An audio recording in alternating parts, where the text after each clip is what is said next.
This video is sponsored by absolutely nobody. I'm poor. So, let's talk about Empire of the Summer Moon.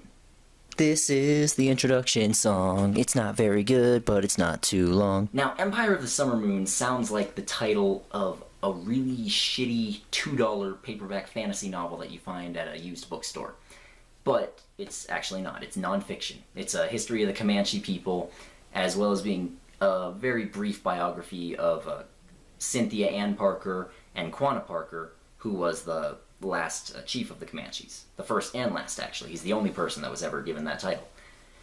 And this book is a lot different from other stuff that I've reviewed before. I just thought I'd try something new, and this sounded interesting. I do like history, especially Western Native American history. This book is a little bit harder to review than fiction as well, because there's no real characters or story. Like, Quanah Parker is kind of the main character of it, but not really.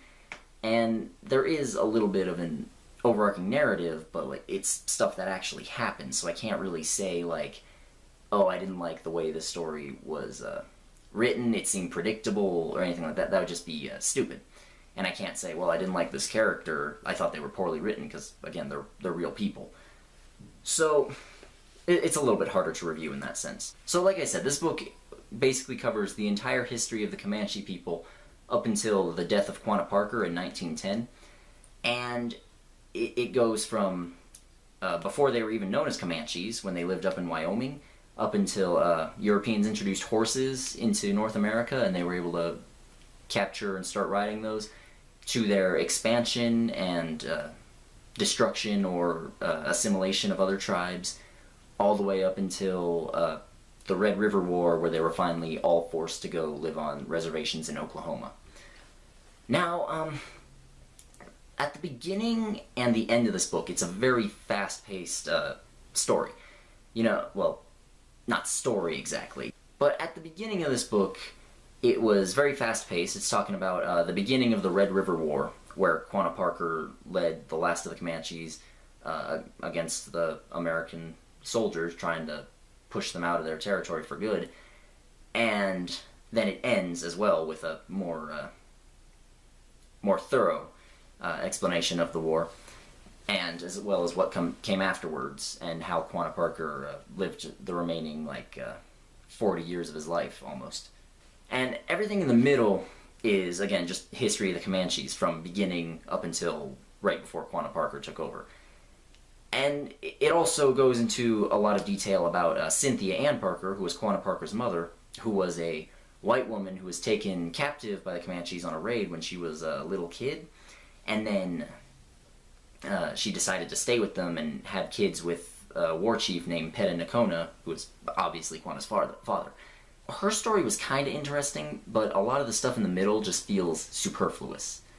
You know, it's not the stuff about the Comanches first rising, not the stuff about them coming to power, getting rid of other tribes, not the stuff about their fights with the Spanish and the Texans, and not the stuff about their later disasters with smallpox and against military and stuff.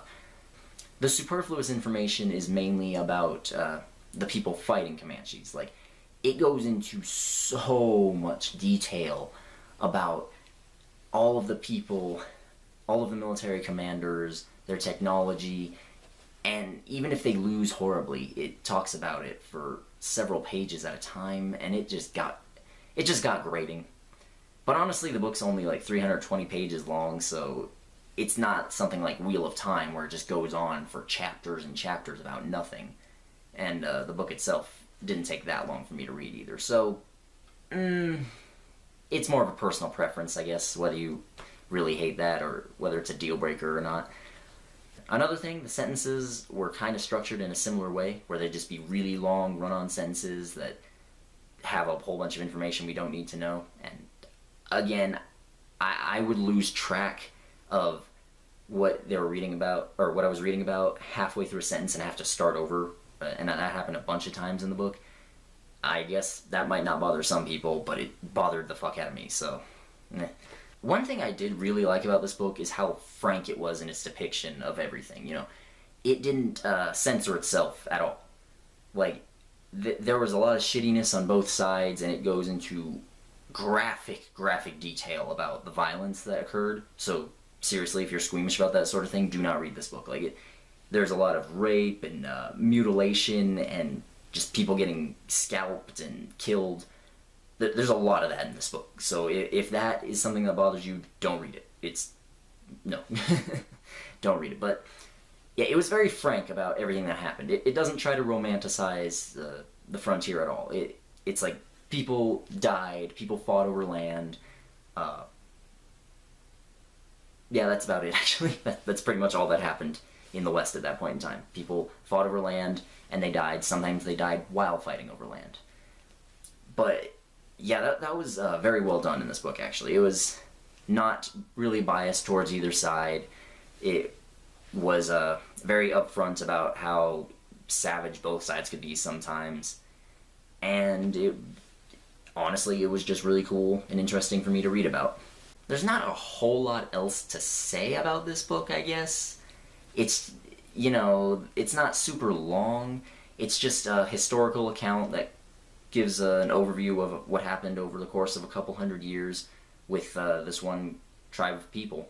And it stopped at Quanah Parker. It doesn't really go into the politics or the life of the modern day Comanche tribe, so it's just pure history. It's not modern stuff. So if that sounds like something you'd like, if you're interested in history, especially Western or Native American or American history, then you'd probably enjoy this book pretty well.